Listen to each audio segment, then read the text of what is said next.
এবার বাংলাদেশকে নিষেধাজ্ঞা করলো আমেরিকা। ডক্টর ইউনূসকে কঠিন আলটিমেটাম দিয়েছেন ডোনাল্ড ট্রাম্প। বিস্তারিত জানতে ভিডিওগুলো দেখতে থাকুন।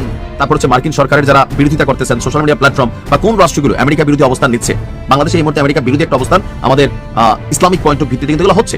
সো তারা অবজার্ভ করতেছে। কি ভয়ঙ্কর দুঃসংবাদ দর্শক, দেখেন আগামী সপ্তাহ থেকে বাংলাদেশ সহ ৭৫টি দেশের জন্য মার্কিন ভিসা কার্যক্রম স্থগিত।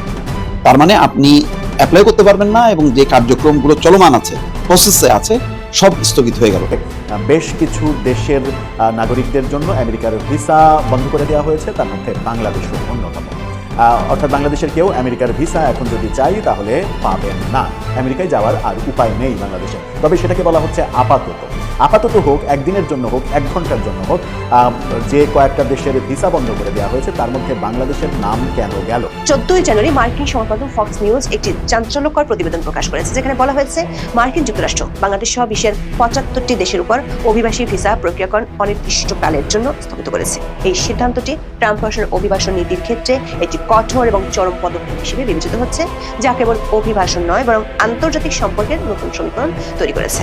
মার্কিন পররাষ্ট্র দপ্তরের একটি অভ্যন্তরীণ মেমোর বরাত দিয়ে ফক্স নিউজ জানিয়েছে, এই দেশগুলোর নাগরিকদের জন্য নতুন করে অভিবাসী ভিসা ইস্যু করা আপাতত বন্ধ থাকবে এবং এর প্রাথমিক কারণ হিসেবে পাবলিক চার্জ সংক্রান্ত আইনের কঠোর প্রয়োগ এবং আবেদনকারীদের যাচাই বাছাই বা ভেটিং প্রক্রিয়া পুনর্মূল্যায়নকে চিহ্নিত করা হয়েছে। লন্ডনের পার্লামেন্ট ভবনের করিডোরে গত সপ্তাহের শেষ দিনটা ছিল বাংলাদেশ ঘিরে সবচেয়ে সরগরম। লর্ড ব্যারোনেস আর এমপিদের এক যৌথ চিঠি যখন হোয়াইট হলে পৌঁছায়, তখন ব্রিটিশ পররাষ্ট্র দপ্তরের কর্মকর্তারা বাধ্য হন পুরো উইকেন্ডটা ব্রিফিং আর কনফারেন্স কলে কাটাতে।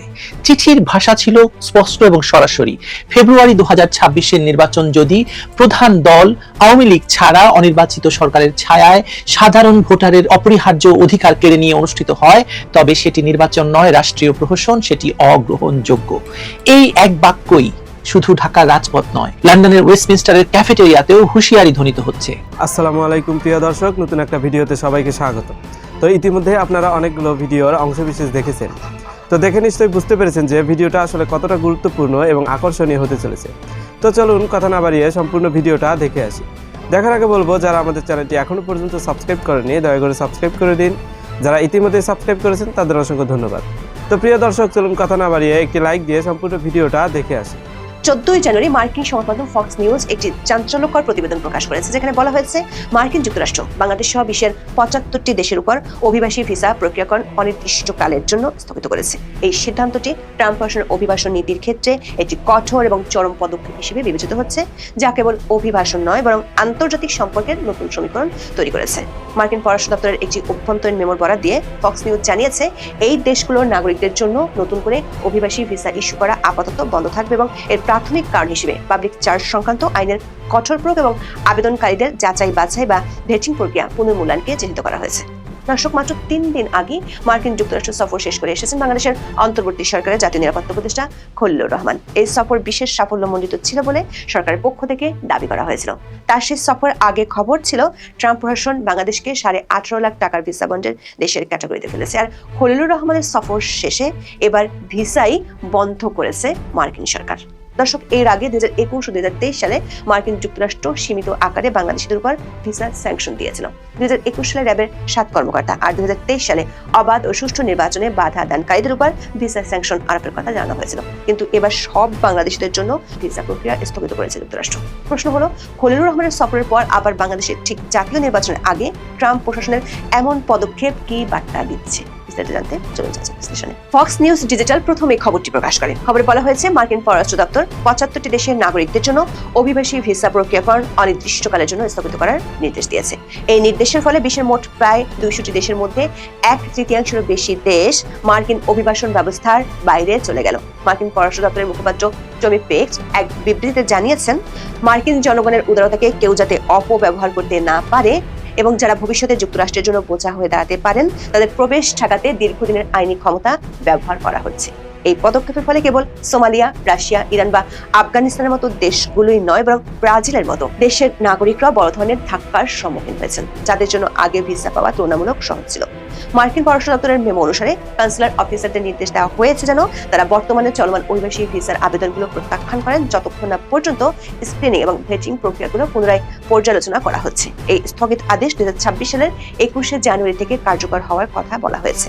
খবরে বলা হয়েছে ট্রাম্প প্রশাসন অভিবাসন নিয়ন্ত্রণের ক্ষেত্রে আগের চেয়ে অনেক বেশি কঠোর এবং পদ্ধতিগত অবস্থান গ্রহণ করেছে। এই নজিরবিহীন নিষেধাজ্ঞার পিছনে প্রধানত দুটি কারণ কাজ করছে। প্রথমত অর্থনৈতিক নিরাপত্তা এবং দ্বিতীয়ত জাতীয় নিরাপত্তা।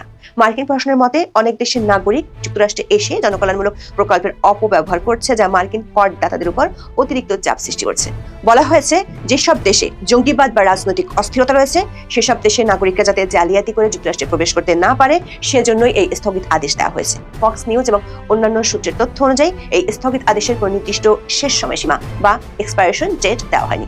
এটি অনির্দিষ্ট কালের জন্য কার্যকর থাকবে যতক্ষণ না মার্কিন পররাষ্ট্র দপ্তর প্রতিটি দেশের জন্য পৃথকভাবে তাদের যাচাই বাছাই পদ্ধতি এবং পাবলিক চার্জ সংক্রান্ত মানদণ্ডগুলো পুনরায় ঠিক না করছে।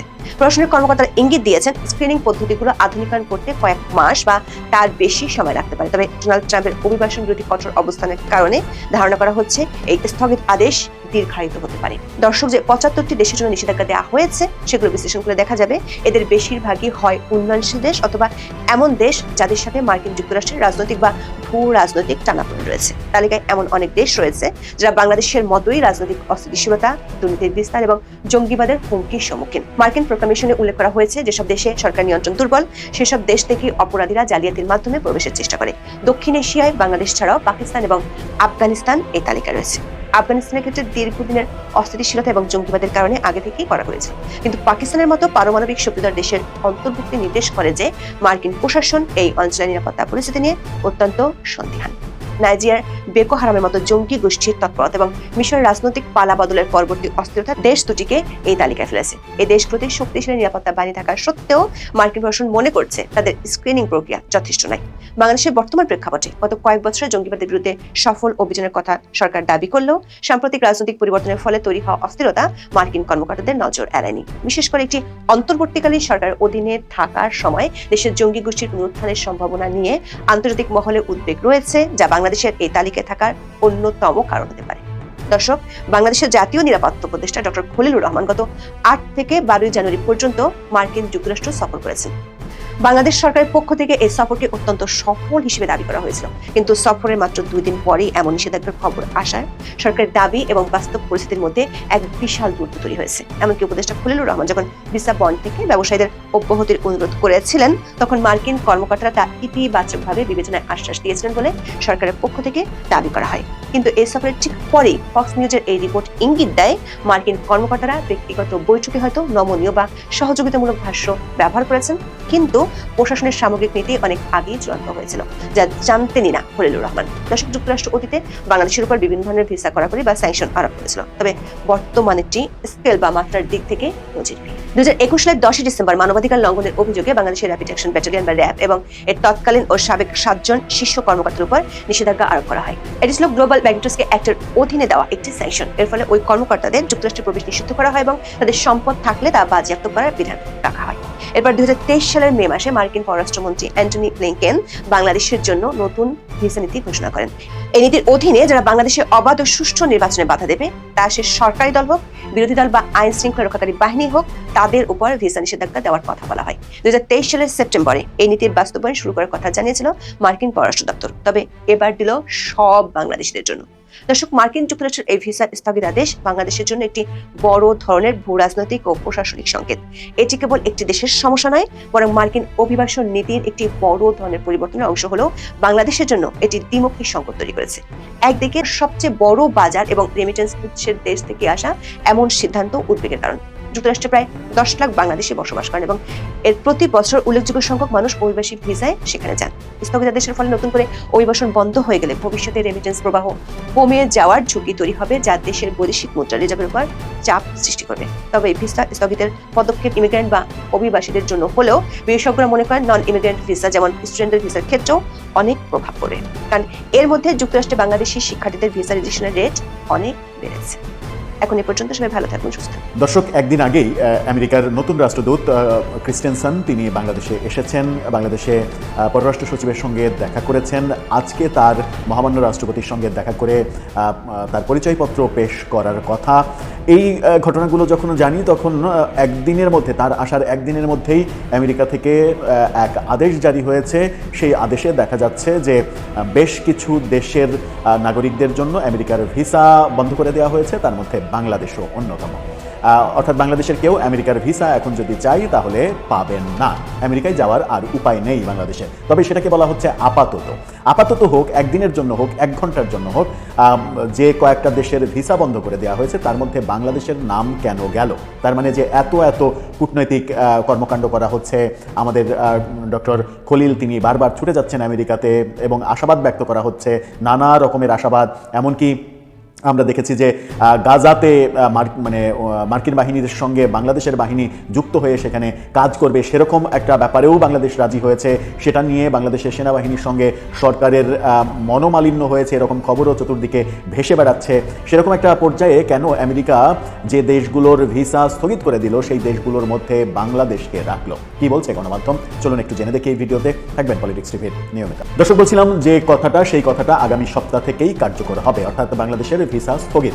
বাংলাদেশ সহ অন্তত 75টা দেশের নাগরিকদের জন্য ভিসা স্থগিত করে দিয়েছে আমেরিকা। এটা একটা বড় সিদ্ধান্ত। কিন্তু এই তালিকায় বাংলাদেশ ঢুকলো কেন? এই তালিকায় বাংলাদেশের অবস্থান কেন হলো? এবং আমেরিকার মিত্র হিসেবে বর্তমানে পরিচিত পাকিস্তানও কেন এই তালিকায় আছে? বাংলাদেশ এবং পাকিস্তানের নাম কেন পাশাপাশি রয়েছে?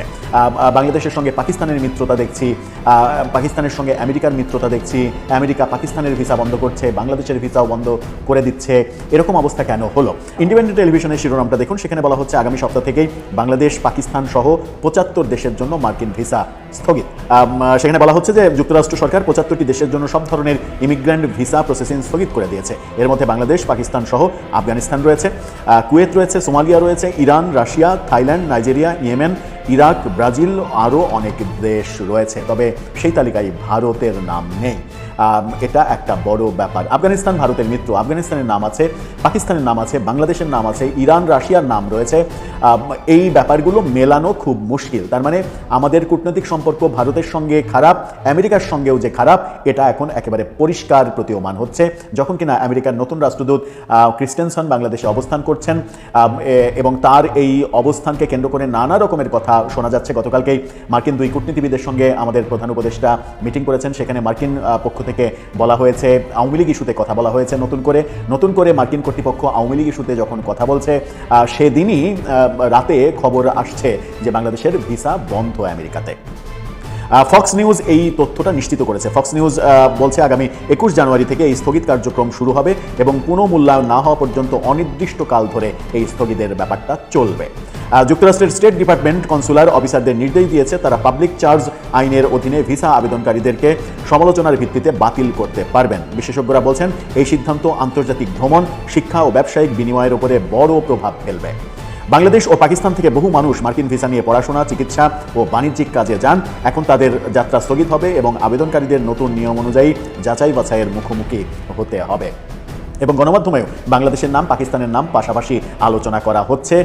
যখন কিনা আমরা জানতাম যে ভারতের সঙ্গে আমেরিকার সম্পর্ক খুব একটা ভালো যাচ্ছে না, সেই ভারতকেই আমেরিকা এবার আস্থায় এনেছে। এই তালিকায় ভারতের নাম নেই এবং সম্প্রতি ভারতেও নতুন রাষ্ট্রদূত এসেছেন দায়িত্বে বাংলাদেশের মতো, এবং তিনি সমস্ত ধরনের যে ট্র্যাডিশন, সেই ট্র্যাডিশন ভেঙে মহামান্য রাষ্ট্রপতির সঙ্গে দেখা করে পরিচয়পত্র পেশ করার আগেই ভারত মার্কিন সম্পর্কে মন্তব্য করে বসেছেন এবং তিনি বলেছেন আমেরিকার কাছে সব থেকে বড় বন্ধুর নাম হচ্ছে ভারত। এই ঘটনাগুলো আমাদের উপমহাদেশের রাজনীতি অনেকভাবে সেই রাজনীতিতে প্রভাব ফেলতে পারে বলে অনেকে মনে করছেন। এবং সাম্প্রতিককালে ইরানে যে ঘটনাগুলো ঘটছে, সেই ঘটনাগুলোর প্রেক্ষাপটে ইরান, রাশিয়ার সাথে বাংলাদেশ এবং পাকিস্তানকে জুড়ে দেওয়া, পাকিস্তানের সঙ্গে আমেরিকার সম্পর্ক, বন্ধুত্ব, এগুলোতে আবার ফাটল ধরল কিনা, ভারতের সঙ্গে নতুন বন্ধুত্বের কৌশলে, সেটা এখন একটা বড় ব্যাপার। দর্শক, তাহলে আমাদের সরকার কি করছে? আমাদের সরকার এত যে স্বপ্ন দেখালো, সেই স্বপ্নের মধ্যে মার্কিনীদের নিয়েও একটা বড় স্বপ্ন রয়েছে। মার্কিনীদের সঙ্গে বাণিজ্য ঘাটতি মেটানোর জন্য বেশি দামে গম কেনার সিদ্ধান্ত বাস্তবায়িত হয়ে গেছে অলরেডি। বোয়িং কেনার অর্ডার দিয়েছে। সেই সব ব্যাপারগুলো কোন দিকে যাচ্ছে আদতে? দর্শক, আপনার মতামত জানিয়ে লিখতে পারেন আমাদের কমেন্ট বক্স। লন্ডনের পার্লামেন্ট ভবনের করিডোরে গত সপ্তাহের শেষ দিনটা ছিল বাংলাদেশ ঘিরে সবচেয়ে সরগরম। লর্ড ব্যারোনেস আর এমপিদের এক যৌথ চিঠি যখন হোয়াইট হলে পৌঁছায়, তখন ব্রিটিশ পররাষ্ট্র দপ্তরের কর্মকর্তারা বাধ্য হন পুরো উইকেন্ডটা ব্রিফিং আর কনফারেন্স কলে কাটাতে। চিঠির ভাষা ছিল স্পষ্ট এবং সরাসরি। ফেব্রুয়ারি 2026-এর নির্বাচন যদি প্রধান দল আওয়ামী লীগ ছাড়া অনির্বাচিত সরকারের ছায়ায় সাধারণ ভোটারের অপরিহার্য অধিকার কেড়ে নিয়ে অনুষ্ঠিত হয়, তবে সেটি নির্বাচন নয়, রাষ্ট্রীয় প্রহসন, সেটি অগ্রহণযোগ্য। এই এক বাক্যই শুধু ঢাকার রাজপথ নয়, লন্ডনের ওয়েস্টমিনস্টারের ক্যাফেটেরিয়াতেও হুঁশিয়ারি ধ্বনিত হচ্ছে। কারণ ব্রিটিশ সংসদে বাংলাদেশ নিয়ে এত কঠোর ভাষা গত এক দশকে আর ব্যবহার হয়নি। ব্রিটিশ হাইকমিশনার ঢাকায় ইতিমধ্যে ডেমোক্রেসি প্যাক নামে একটি প্রস্তাব পাঠিয়েছে, যেখানে বলা হয়েছে নির্বাচনের 90 দিন আগে সব দলের সঙ্গে সংলাপ, ইউএন মনিটরিং টিম আর media access guarantee. UN monitoring team আসছে না, সব দলের সঙ্গে সংলাপ হয়নি, 90 দিন শেষ হয়ে গেছে, আছে মাত্র 30 দিন। মিডিয়া অ্যাক্সেসের অবস্থা তো বুঝতেই পারছেন। দ্বিতীয়ত, ফরেন অফিস একটি ম্যাগনিটস্কি লিস্ট প্রস্তুত করেছে, যেখানে নির্বাচন বানচালের সঙ্গে যুক্ত ব্যক্তিদের বিরুদ্ধে ভিসা নিষেধাজ্ঞা আসতে পারে। তৃতীয়ত, ব্রিটিশ পার্লামেন্টে আগামী মাসে একটি অ্যাডজার্নমেন্ট ডিবেট হবে, যেখানে সরকারকে বাধ্য করা হবে অবস্থান স্পষ্ট করতে। এই 3 ধাপই ইউনূস সরকারের জন্য চাপ বাড়াচ্ছে, কারণ ব্রিটেন যদি নির্বাচনকে ফ্লড বলে, অর্থাৎ অগণতান্ত্রিক বলে ঘোষণা করে, তবে ইউরোপীয় ইউনিয়নও পিছু ছাড়বে না, আর যুক্তরাষ্ট্র ডেমোক্রেসি সামিটে বাংলাদেশের নাম। বাংলাদেশের আগামী জাতীয় নির্বাচন নির্ধারিত হয়েছে 2026 সালের ফেব্রুয়ারিতে। আপনারা সেটা জানেন।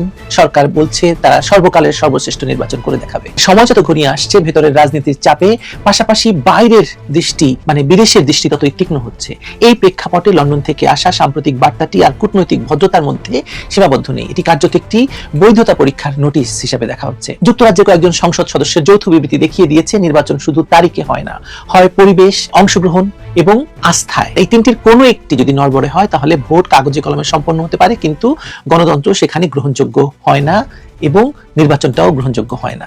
বিবৃতিটি প্রকাশিত হয়েছে হাউস অব কমন্সের ব্যানারে। স্বাক্ষর করেছেন Bob Blackman, Jim Shannon, Jas Athwal এবং ক্রিস লো এমপি স্বাক্ষরে। এটি কোনো আনুষ্ঠানিক সরকারি নীতিপত্র নয়, কিন্তু ভুল হবে এটিকে হালকাভাবে নেওয়া। ব্রিটিশ রাজনীতিতে এমন বিবৃতি সাধারণত বড় সিদ্ধান্তের আগে মাঠ প্রস্তুতের মতো কাজ করে। এখানে ভাষা ছিল পরিমিত, কিন্তু ইঙ্গিত খুব কড়া। অংশগ্রহণহীন, বিধিনিষেধ নির্ভর ও নিয়ন্ত্রিত কোনো নির্বাচন আধুনিক গণতন্ত্রে গ্রহণযোগ্য নয় বলে স্পষ্ট জানিয়েছেন এই বিবৃতিদাতা এমপিরা। এই বক্তব্যের কেন্দ্রে রয়েছে অনির্বাচিত অন্তর্বর্তী সরকারের প্রশাসন বা ইউনূস সরকারের ভূমিকা।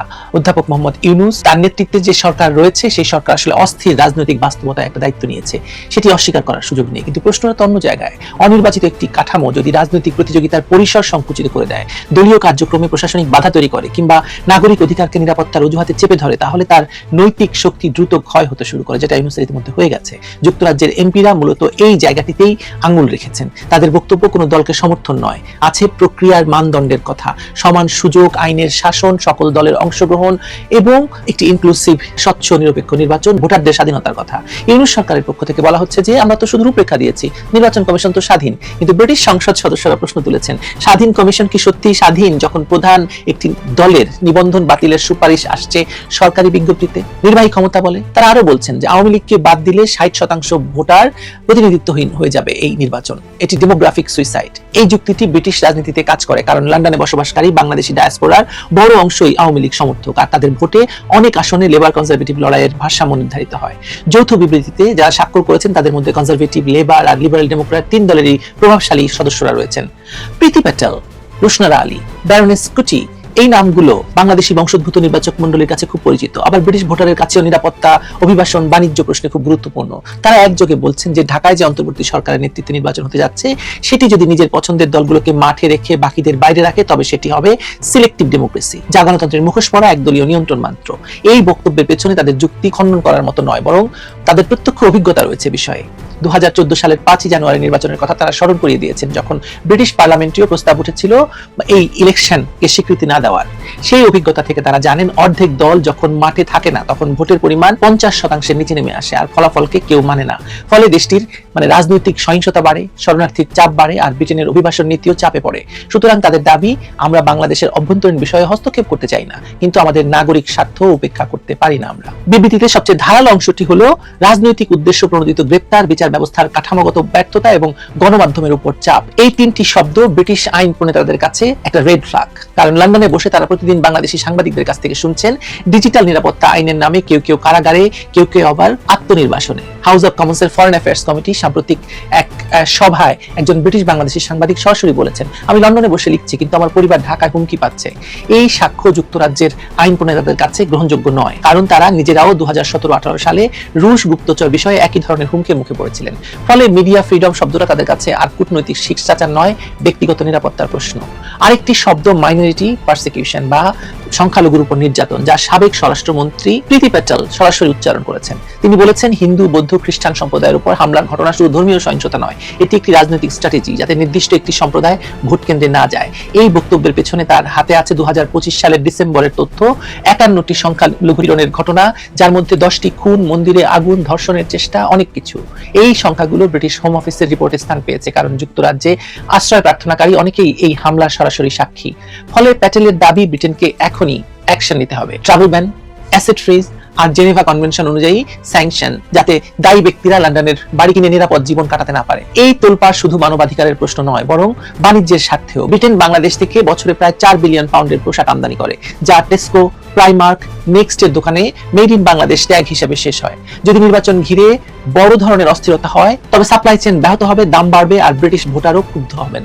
এই কনজারভেটিভ এমপিরা বলছেন, এমপি বলছেন, democracy is good for business. Labour পার্টির নেতারা আবারও বলছেন যে if you want stability you need inclusion. দুই দলের ভাষা ভিন্ন কিন্তু বার্তা এক। নির্বাচনে সব দল না থাকলে ব্রিটিশ বাজারেও তার প্রভাব পড়বে, এবং অর্থাৎ ব্রিটেন এটাকে সমর্থন করবে না, ব্রিটেনের কাছে এটা গ্রহণযোগ্য হবে না। অংশগ্রহণহীন নির্বাচনের প্রথম শিকার হয় ভোটার আস্থা। একটি দল বা জোট যখন বাইরে থাকে, তখন শুধু দল নয়, তাদের সমর্থক কোটি নাগরিক কার্যত বঞ্চিত হয়। বঞ্চিত নাগরিক মানে নিষ্প্রাণ ব্যালট, আর নিষ্প্রাণ ব্যালট মানে এমন ফলাফল যা টেকসই হয় না। ওয়েস্টমিনস্টারের উদ্বেগ এখানেই। তারা জানে রাজনৈতিক বর্জন শেষ পর্যন্ত রাস্তায় ক্ষোভ, বাজারে অস্থিরতা ও কূটনীতিতে শীতলতা ডেকে আনে। নির্বাচন যদি প্রতিযোগিতার বদলে প্রদর্শনী হয়ে ওঠে, তার খেসারত দেয় পুরো দেশ, জনগণ। এই উদ্বেগ কেবল নীতিগত নয়, অর্থনৈতিকও। যুক্তরাজ্য বাংলাদেশের ঘনিষ্ঠ বাণিজ্য অংশীদার, তাদের রিটেইল চেইনে বাংলাদেশের পোশাক শ্রমিকদের ঘাম লেগে থাকে। তাই তারা রাজনীতির স্বাস্থ্যকে সরাসরি সাপ্লাই রিস্ক হিসেবে দেখে। অস্থিতিশীল নির্বাচন মানে অর্ডার বাতিলের আশঙ্কা, বিমা খরচ বৃদ্ধি, বন্দরের জট, ব্র্যান্ড চুকি। এই বাস্তব হিসেবেই লেবার এবং কনজারভেটিভ দুই ধারার এমপিদেরই একই সুরে কথা বলতে বাধ্য করেছে। অন্তর্ভুক্তিমূলক নির্বাচন এখানে নৈতিকতার পাশাপাশি বাণিজ্যিক ঝুঁকিও। বিবৃতিতে নাগরিক অধিকার এবং আইনের শাসন নিয়ে স্পষ্ট উদ্বেগ ব্যক্ত করা হয়েছে। রাজনৈতিক উদ্দেশ্য প্রণোদিত মামলার অভিযোগ, বিচার ব্যবস্থার ধীরগতি, সাংবাদিক এবং গণমাধ্যম কর্মীদের উপর চাপ, তাদেরকে জেল থেকে মুক্ত করা, এসব বিষয়ে তারা বিশ্বাসযোগ্য প্রতিবেদন হিসেবে উল্লেখ করেছে।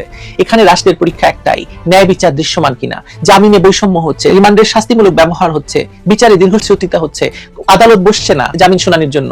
এই সমস্যাগুলো কাটাতে না পারলে নির্বাচন সংক্রান্ত আশ্বাসগুলো কসমেটিক একটা ব্যাপার শোনাবে। অনেকে প্রশ্ন তুলেন যে বিদেশিরা কেন আমাদের ভোট নিয়ে কথা বলবে। বাস্তবতা হলো সার্বভৌমত্ব এখন আর 4 দেয়ালের মধ্যে সীমাবদ্ধ নয়। রেমিটেন্স, বাজার, প্রযুক্তি, নিরাপত্তা সবই বৈশ্বিক জালে বাঁধা। এই জালে যারা একসাথে থাকে, তাদের উদ্বেগ উপেক্ষা করলে খরচ দিতে হয় অর্থনীতি এবং কূটনীতিতে। যুক্তরাজ্যের বার্তা তাই হস্তক্ষেপ নয়, বরং আগাম সতর্কতা। সবচেয়ে বড় কথা হলো নির্বাচনের আগেই যখন ব্রিটিশ এমপিরা বলছেন নির্বাচন অগণতান্ত্রিক এবং অগ্রহণযোগ্য, তাহলে নির্বাচন হওয়ার পরে যে সরকারটি গঠিত হবে তাদের উপর এর আচর কতটুকু পড়তে পারে ভাবুন একবার। আমার তো মনে হয় ইউনূসের নয়, তারেক রহমান তথা বিএনপির এই বিষয়টি ভেবে দেখা উচিত বেশি করে। কারণ ইউনূস তো তারেক রহমানের ঘাড়ে তার সকল অপকর্মের বোঝাটি চাপিয়ে দিয়ে কেটে পড়ার তালে আছে, আর তার নাম দিয়েছে নির্বাচন। বিএনপি বা তারেক রহমান যদি এই রাজনীতিটা না বোঝেন, তাহলে তো তাদের রাজনীতিরও ইতি ঘটতে যাচ্ছে ইউনূসের হাতেই। ভেবে দেখুন কি করবেন। ব্রিটেন এই নির্বাচন মানবে না, সেটা স্পষ্ট। সুতরাং নির্বাচনটা হতে দেবেন কিনা তারেক রহমান এবং বিএনপি ভেবে দেখতে পারেন। তো প্রিয় দর্শক, আশা করছি সম্পূর্ণ ভিডিওটা মনোযোগ দিয়ে দেখেছেন। দেখে কি বুঝলেন, কি জানলেন, আপনাদের গুরুত্বপূর্ণ মতামতগুলো আমাদের কমেন্ট বক্সে জানিয়ে দিন। পারলে ভিডিওটা শেয়ার করে অন্যকে দেখার সুযোগ করে দিন। আবারও বলছি, যারা আমাদের চ্যানেলটি এখনো পর্যন্ত সাবস্ক্রাইব করেননি, দয়া করে সাবস্ক্রাইব করে দিন। যারা ইতিমধ্যেই সাবস্ক্রাইব করেছেন তাদের অসংখ্য ধন্যবাদ। তো প্রিয় দর্শক, আজকের মতো এই পর্যন্তই। দেখা হবে পরবর্তী কোনো নিউজে। ততক্ষণ সবাই ভালো থাকবেন, সুস্থ থাকবেন। আল্লাহ হাফেজ।